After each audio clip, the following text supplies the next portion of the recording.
थोड़ी दूर चलने पर सोहन देखता है कि 4 चाबियां अलग अलग रंग की थी जो हवा में उड़ रही थी। बहादुर लड़के, तुम्हें इनमें से एक चाबी उठानी है, लेकिन याद रखना तुम्हें इनमें से एक सही चाबी उठानी है। लेकिन हाँ, तुम्हें बड़ी होशियारी से ही एक चाबी उठानी होगी। अगर तुमने गलती से भी गलत चाबी चुन ली तो ये चारों सुनहरी चाबियां गायब हो जाएंगी, जिसके बाद तुम उस राक्षस को इस गुफे से कभी आजाद नहीं कर पाओगे। ये सुन सोहन हैरान हो जाता है।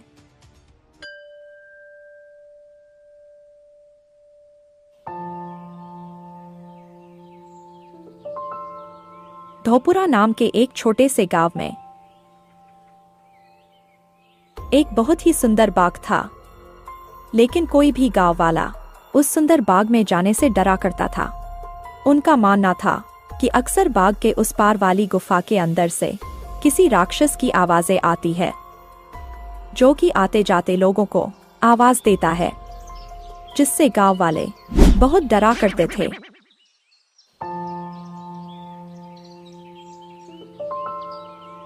अगले दिन गांव का एक लड़का रामू, यार, इस गुफा में से आवाजें कौन देता होगा? मुझे इसके पीछे जरूर कोई राज नजर आता है। रामू भैया, जो भी हो, लेकिन आप गलती से भी उस गुफा के अंदर मत जाना।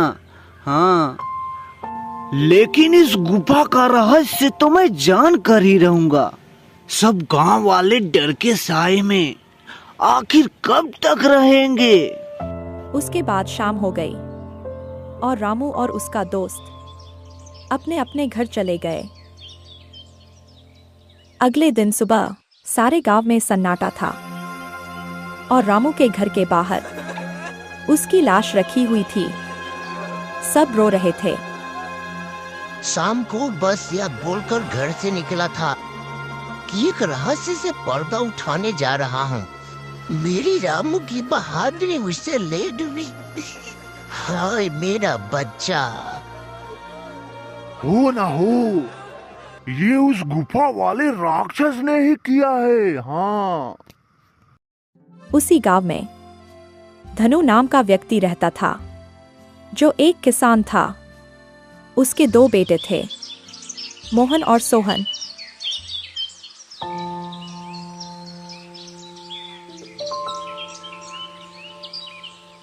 बहुत दिन हो गए हैं, चलो आज हम लोग गांव के बाग में चलते हैं।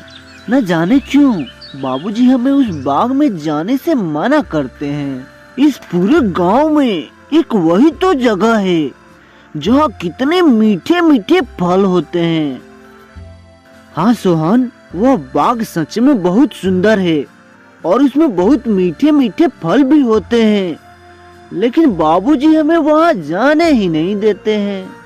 वह कहते हैं कि गांव के बाग के उस पार एक गुफा है जो कि बहुत ही भयानक है और सही भी है। गांव के रामू भैया की मौत के बाद वह गुफा तो और भी डरावना लगने लगा है। अरे मोहन, यह सब झूठी बातें हैं। मुझे नहीं लगता वहाँ ऐसा कुछ है। अगर सच में वहाँ कोई राक्षस होता तो क्या गांव वालों के सामने नहीं आता? और वैसे भी गांव वालों ने उस राक्षस को कभी देखा नहीं, बस उसकी आवाजें सुनी है। बोल तो तुम सही रहे हो सोहन, मुझे भी लगता है कि वहाँ कुछ नहीं है। चलो ठीक है, हम लोग कल उस बाग में चलेंगे और क्या पता हमें रामू भैया के मौत के बारे में कुछ जानकारी भी मिल जाए। हाँ ठीक है, कल चला जाएगा। इसके बाद दोनों भाई अपने कमरे में जाकर सो जाते हैं। अगली सुबह, देखो मेरे प्यारे बेटो, मैं किसी काम से खेत में जा रहा हूँ। तुम दोनों अपना ख्याल रखना। और हाँ, गलती से भी उस बाग में घूमने मत जाना। वो जगह अच्छी नहीं है। पता है ना तुम्हें, रामू भी वहीं जाने से मारा गया था। पिताजी, आप चिंता मत करिए, हम दोनों उस बाग में नहीं जाएंगे। इसके बाद उनका पिता वहां से चला जाता है और अपने पिता के जाते ही दोनों भाई उस बाग की तरफ जाने लगते हैं।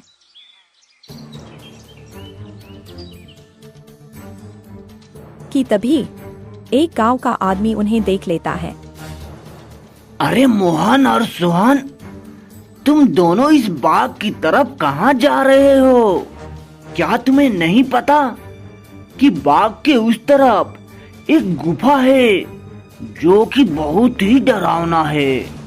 वहां से अक्सर किसी राक्षस की आवाजें आती रहती है। अरे काका, हम लोग बस यहीं बाग में जा रहे हैं, कुछ फल तोड़कर वापस आ जाएंगे। चलो ठीक है बच्चों, पर तुम लोग शाम होने से पहले लौट आना। हाँ अच्छा ठीक है, अब मैं चलता हूँ। इसके बाद वो आदमी वहां से चला जाता है। हाँ, मुझे तो बहुत डर लग रहा है। अब मैं इसके आगे एक कदम भी नहीं जाऊंगा। तुम्हें जाना है तो जाओ। अच्छा ठीक है, फिर तुम मेरा यहीं पे इंतजार करना। मैं सच जानना चाहता हूँ कि क्या वाकई में वो आवाज राक्षस की है कि नहीं, इसलिए मैं तो गुफा के अंदर जा रहा हूँ। इसके बाद सोहन अकेले ही आगे बढ़ता है। वह थोड़ी दूर ही पहुंचा होगा, तभी अचानक सोहन ने देखा कि एक अजीब सा दिखने वाला इंसान उसकी तरफ तेजी से बढ़ता आ रहा था और सोहन के पास आकर खड़ा हो गया। यह देखकर सोहन बुरी तरह से डर गया। अरे, यह विचित्र मनुष्य कौन है जिसका सर तो एक शेर का है और धड़ इंसानों का? सावधान, इससे आगे बढ़ने की कोशिश भी मत करना, वरना तुम्हें अपने जान से भी हाथ धोना पड़ सकता है। देखो, मैं उनमें से नहीं हूँ जो तुम्हें देखकर डर जाए। मैं अपने लक्ष्य के लिए आया हूँ और मुझे कोई भी रोक नहीं सकता है। अब मेरे रास्ते से हट जाओ, वरना अंजाम अच्छा नहीं होगा। सोहन की चेतावनी सुनकर विचित्र मानव गुस्से से बोला, तुम बात को समझ नहीं रहे। इस गुफा में जाने से तुम्हारी जान भी जा सकती है और मुझे समझना भी नहीं। मुझे तो बस इस गुफे का रहस्य सुलझाना है। और हाँ, अगर अब तुमने मुझे रोकने की कोशिश भी की तो परिणाम भुगतने के लिए तैयार हो जाना। इतना बोलकर सोहन वहां से भाग गया और गुफा में अंदर प्रवेश कर गया। जैसे ही वह अंदर जाता है, एक बहुत बड़ी आकृति उसे नजर आती है जो देखने में बहुत ही डरावना होता है। आओ लड़के, तुम्हारा इस जादुई गुफा में स्वागत है। मैं कई वर्षों से गुफा के बाहर आते जाते लोगों को आवाजें लगाता हूँ, फिर सारे गांव वाले उस आवाज को सुनकर भाग जाते हैं। कोई भी गांव वाला इस गुफा में आने की हिम्मत नहीं कर पाता, लेकिन तुम एक बहुत ही बहादुर लड़के हो जो कि इस गुफा में अकेले ही चले आए। लेकिन तुम मुझे दिखाई क्यों नहीं दे रहे हो? क्या तुम किसी को दिखाई नहीं दे सकते हो? नहीं, इस वक्त मैं तुम्हें दिखाई नहीं दे सकता, क्योंकि मैं इस राक्षस की परछाई हूँ। वो राक्षस तो इस गुफे के तहखानों में कई वर्षों से कैद है। कैद? तो तुम मुझे बताओ, क्या उस राक्षस को इस गुफा के तहखाने से रिहा करने का कोई उपाय नहीं है? मार्ग है लड़के, और तुम उस मार्ग तक पहुंच भी सकते हो, लेकिन इसके लिए तुम्हें इस गुफा के तहखाने में भीतर उस राक्षस के पास जाना होगा। वही राक्षस तुम्हें उसकी मुक्ति का राज बताएगा। जिसके बाद सोहन गुफा में अंदर जाने लगता है। जैसे ही सोहन तहखाना के अंदर जाता है तो उसे एक आग जलती हुई दिखाई देती है।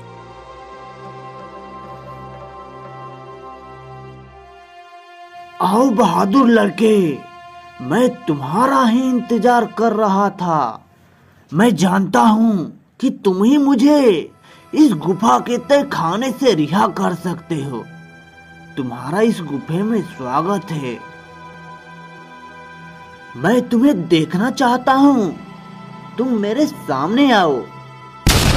कि तभी अचानक से वह राक्षस के सामने आता है, जो बहुत ही डरावना होता है, जिसे देखकर सोहन थोड़ा डर जाता है। देखो, तुम डरो मत लड़के, मैं तुम्हें कुछ नहीं करूंगा। मैं जानता हूँ कि तुम मेरी मदद करने आए हो, लेकिन एक बार फिर सोच लो, क्योंकि मुझे यहाँ से रिहा करना इतना आसान काम नहीं है। लेकिन मैं तुम्हारी मदद कैसे कर सकता हूँ, और तुम यहाँ कैसे कैद हुए? बताता हूँ। बहुत साल पहले इस गुफा में एक मानव रहता था। वो बहुत ही गरीब था। वो गुफा के बाहर वाले बाग से फल तोड़ा करता था और उन्हें ही खाया करता था। उन्हीं फलों के बीच एक रहस्यमयी फल भी था, जो कि बहुत ही चमकदार था, जिस पर मेरी नजर थी। वो फल मेरी उम्र 100 साल और बढ़ा सकता था, लेकिन मैं इस फल को तब तक नहीं खा सकता था जब तक कोई इंसान उस फल को पेड़ से तोड़ ना ले। फिर एक दिन वो इंसान उस चमकदार फल को उस पेड़ से तोड़कर इस गुफे में आया। जब मैंने उसे देखा तो मैं भी उसके पीछे पीछे इसी गुफा में चला आया, और फिर मैंने उससे कहा कि हे मानव, तुम जो इस बाग से सबसे चमकीला फल तोड़कर लाए हो, उसे मुझे दे दो।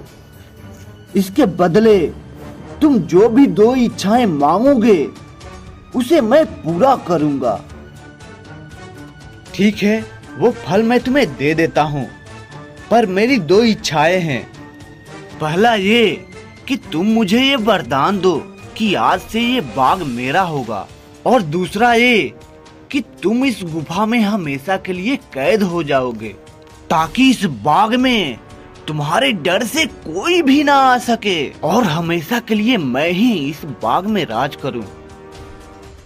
वो आदमी मुझे फल तो दे देता है, और उस फल को खाकर मेरी उम्र 100 साल बढ़ गई, लेकिन उस आदमी को दिए गए वरदानों के तहत मैं इसी गुफे में कैद होकर रह गया।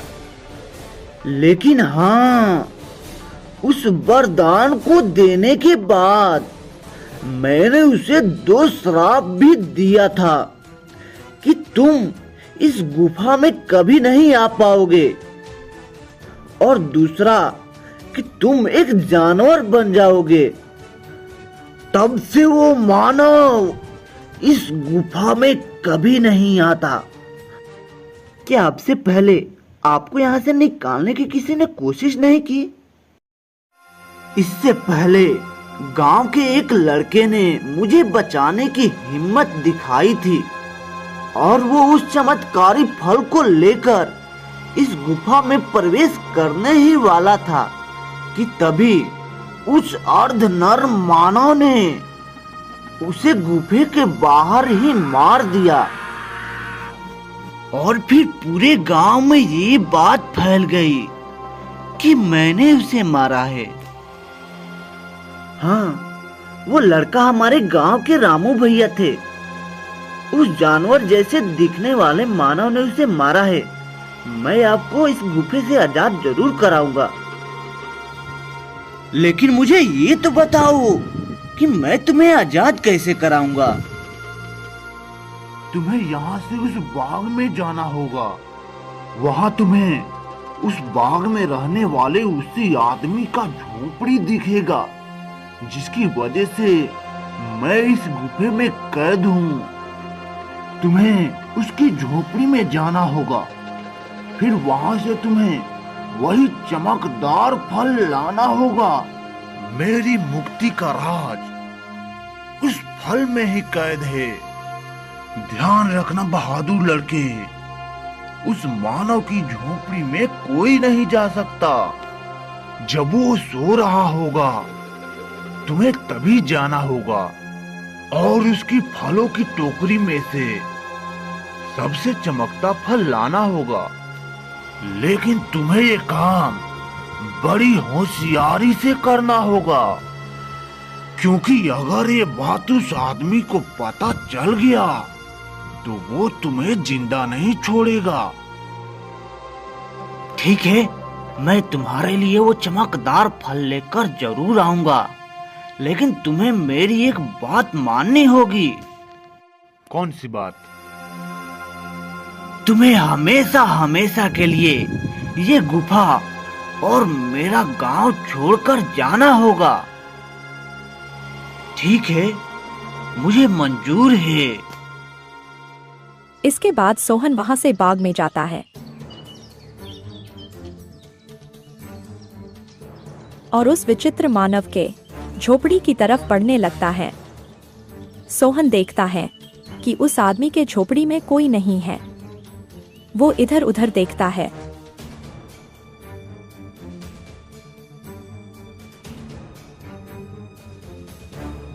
और उस विचित्र आदमी के झोपड़ी की तरफ बढ़ने लगता है। सोहन अंदर जाकर देखता है कि बहुत सारे फल उस आदमी के झोपड़ी में रखे हैं। अरे, यहाँ तो कितने सारे फल हैं, लेकिन इन फलों में से कोई भी सबसे ज्यादा नहीं चमक रहा है। तभी अचानक सोहन देखता है कि वही आदमी अपनी झोपड़ी के तरफ आ रहा है। ये देखते ही सोहन दरवाजे के पीछे छिप जाता है। वो आदमी अपने झोपड़ी में आता है और पास के चारपाई पर लेटकर सो जाता है। ये देखकर थोड़ी देर बाद सोहन बाहर आता है और उन फलों की टोकरी में से सबसे चमकदार फल ढूंढने लगता है। लगता है यही वो चमकदार फल है। मुझे जल्दी से ये लेकर उस राक्षस के पास जाना होगा। और फिर वो वहां से जाने लगता है। तभी उसके पैरों की आवाज सुनकर वह विचित्र मानव जग जाता है। रुको लड़के, तुम मेरा जादुई फल लेकर कहाँ जा रहे हो? तुम मेरा मुझे जादुई फल वापस कर दो, वरना मैं तुम्हें यहाँ से बाहर नहीं जाने दूंगा। सोहन ये सुनकर डर जाता है। मुझे ये फल ले जाने दो काका। मैं इस फल को उस राक्षस को देकर उसे उस गुफा से रिहा कर देना चाहता हूँ, ताकि फिर बिना डरे गांव वाले इस बाग में आ जा सके। मुझे ये फल लेकर जाने दो काका। क्या कहा लड़के? तुम मेरी कई सालों की मेहनत पर पानी फेर देना चाहते हो? उस राक्षस के उस गुफा से रिहा होते ही ये सारे गांव वाले मुझे यहाँ से निकाल देंगे। नहीं नहीं, मैं ऐसा नहीं होने देना चाहता। चलो जल्दी से तुम मेरा जादुई फल मुझे वापस कर दो।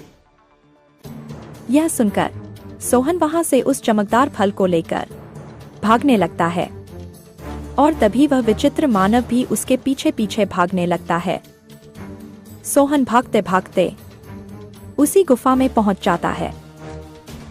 जैसे ही वह गुफा में पहुंचता है, वह जादुई फल उसके हाथ से नीचे गिर जाता है, जिसके गिरते ही तोता में बदल जाता है। सोहन यह देखकर हैरान हो जाता है। तभी वह विचित्र मानव वहां आ जाता है। ये तुमने क्या कर दिया लड़के? इस जादुई फल को नीचे गिरा दिया अब ये तोता तुम्हें उस राक्षस के रिहा होने का आखिरी मार्ग बताएगा। नहीं नहीं, मैं ऐसा नहीं होने देना चाहता। वह विचित्र मानव जैसे ही सोहन को मारने के लिए आगे बढ़ता है, तभी वह विचित्र मानव अचानक से आग में जलने लगता है, जिसे देखकर सोहन हैरान हो जाता है।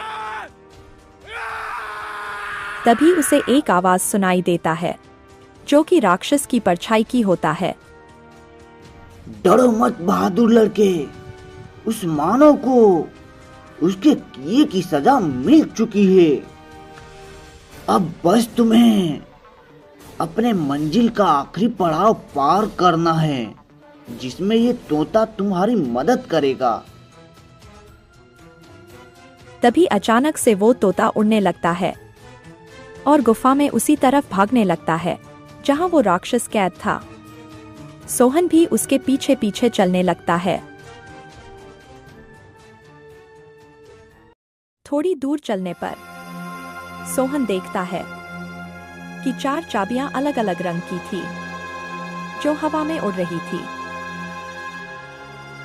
तभी तोता बोला, बहादुर लड़के, तुम्हें इनमें से एक चाबी उठानी है, लेकिन याद रखना, तुम्हें इनमें से एक सही चाबी उठानी है। लेकिन हाँ, तुम्हें बड़ी होशियारी से ही एक चाबी उठानी होगी। अगर तुमने गलती से भी गलत चाबी चुन ली, तो ये चारों सुनहरी चाबियां गायब हो जाएंगी, जिसके बाद तुम उस राक्षस को इस गुफे से कभी आजाद नहीं कर पाओगे। ये सुन सोहन हैरान हो जाता है। हे भगवान, ये आपने मुझे किस दुविधा में डाल दिया। अब भला मैं कैसे इन चाबियों में से उस सही चाबी को ढूंढूं? काफी देर सोचने के बाद सोहन देखता है कि चारों चाबियां में से एक चाबी सबसे बड़ी है, जो हरे रंग की थी, और जिस चमकदार फल के गिरने से वह तोता बना था, वो भी हरा रंग का था। सोहन समझ गया कि हरे रंग वाली चाबी ही चुननी है, और वह जैसे ही हरे रंग वाली चाबी चुनता है, वैसे ही बाकी बची सारी चाबियां गायब हो जाती है। तभी तोता ने बोला, शाबाश बहादुर लड़के, आखिर तुमने अपने सूझबूझ के कारण वो सही चाबी चुन ही लिया।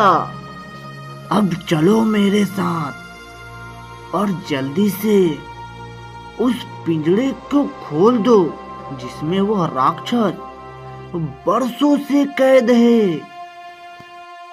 फिर वह तोता उस लड़के को उस पिंजरे के पास ले जाता है। सोहन ने देखा कि वह राक्षस उस पिंजरे में कैद है। ये देखो, मैं तुम्हें आजाद करने वाला चाबी लेकर आ गया हूँ। तुम वाकई बहुत बहादुर हो लड़के। अब तुम जल्दी से इस पिंजरे को खोलकर मुझे इस गुफे से आजाद करवा दो। सोहन जैसे ही उस चाबी को उस पिंजरे से स्पर्श करता है, पिंजरा अचानक से गायब हो जाता है और वह राक्षस अपने वास्तविक आकार में आ जाता है। तुम्हारा बहुत बहुत धन्यवाद लड़के, तुमने मुझे इस गुफा से आजाद कर दिया। तुम एक बहुत ही निडर और साहसी लड़के हो। तुम जो भी मांगोगे वो मैं तुम्हें दूंगा। बोलो, क्या इच्छा है तुम्हारी? क्या सच में अब तुम आजाद हो गए हो? और क्या अब तुम इस गुफा में नहीं हो? हाँ, इसका मतलब अब सारे गांव वाले बिना डरे इस गुफा में आ जा सकते हैं। हाँ बहादुर लड़के, अब किसी को भी डरने की कोई जरूरत नहीं है। अब मैं इस गुफा से बाहर अपनी दुनिया में चला जाऊंगा और आगे से किसी को आवाज भी नहीं दूंगा। अब तुम जब चाहो इस गुफा में आ जा सकती हो, वो भी बिना डरे। तुम्हारी ही वजह से मैं इस गुफा से आजाद हो पाया हूँ, इसलिए तुम जो मांगोगे मैं तुम्हें वही दूंगा। बोलो, क्या इच्छा है तुम्हारी? मुझे तुमसे कुछ नहीं चाहिए, पर हाँ, अगर तुम मुझे कुछ देना चाहते हो तो इस गुफा के सामने वाले बाग से मुझे बहुत लगाव है। इसलिए मैं चाहता हूँ कि इस बाग के फल और फूल हमेशा खिले रहें, कभी ना मुरझाएं। ठीक है बहादुर लड़के, तुम्हारी ये इच्छा मैं जरूर पूरा करूंगा। आगे से ये बाग हमेशा हमेशा के लिए ऐसा ही रहेगा। इसके फल और फूल कभी नहीं मुरझाएंगे। अच्छा, अब मैं चलता हूँ, मेरा जाने का समय हो गया है। इसके बाद वह राक्षस गायब हो जाता है।